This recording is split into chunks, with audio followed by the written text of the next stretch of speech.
Hello, people of God. Excited to be here to tell you about the news about the church, house of revival and transformation. In this house, the main focus is on prayer. Prayer is the bottom line in this house. So I'd like to remind you one thing. There's so much speculation about closing the church, closing the church. But you as a Christian, quote unquote, you as a believer, I'd like you to understand one thing. It is impossible to close a church. It is impossible to shut down a church.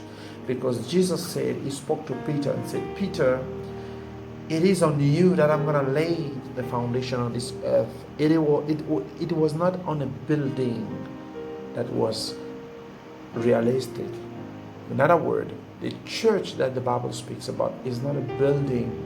It is not a building that you built or someone built or wherever you go as a church, where you sit down, that is not actually the church. The church is a spiritual entity. In other words, I don't want you to sit down at home and think that the churches are closed. The church cannot be closed. It cannot be stopped because it's a movement that God, Jesus himself started.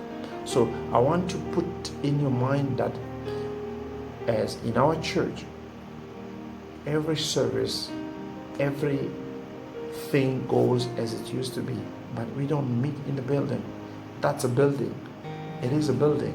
So we're going to move on with our program as usual, but we're not going to meet in that place until the government of this country gives us permission to do it, because we rely on this government. The Bible says that Jesus himself, he was saying, give to Caesar what is for Caesar, and to God what is for God. In other words, we need to acknowledge first the government of the country where we are in order to move forward. The government said we should stay at home, so we're going to stay at home.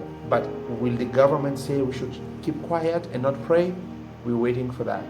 We're waiting for the government to say, people of God, keep quiet, don't pray. Then we are going to make a big problem about it.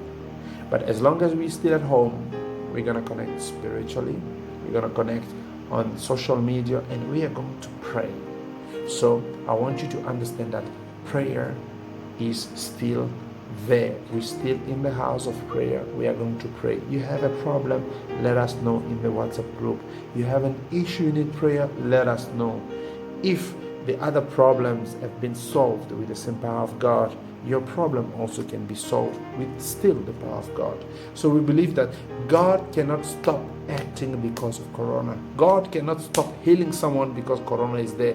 God cannot stop promoting someone because Corona is there. God is God. When we call on him, he's going to respond. He said in his word, 2 Chronicles chapter 7 verse 14, he said, if my people who are called by my name will humble themselves and call, it's always good to remind God of his own words when you pray. You go in front of him and you bring him back his word. You said this. You said this. Jeremiah 29 verse 13. You said this. You said this. You see, this is what we do. Every Wednesday, there will be a live service. I will be doing a live service on every Wednesday, as usual. As usual, we always have Wednesdays. We have a service at church in the building from 4:30 up to 6:30, because the doors of the building are closed. I will be doing it live. Every Saturday, we have intercession. We are going to intercede for you. We are going to intercede for your children. We are going to intercede for your business. We are going to intercede for your marriage, for your family. Every evil thing that are fighting you, we take it over. It's like we come to you and say, please give us your issue. We want to fight for that. This is what we do on Saturday. And on Sunday, we have a worship service. It will be happening live as well. So please connect with us from wherever you are. You're going to be blessed. Thank you very much. May the Lord I serve bless you all. God bless.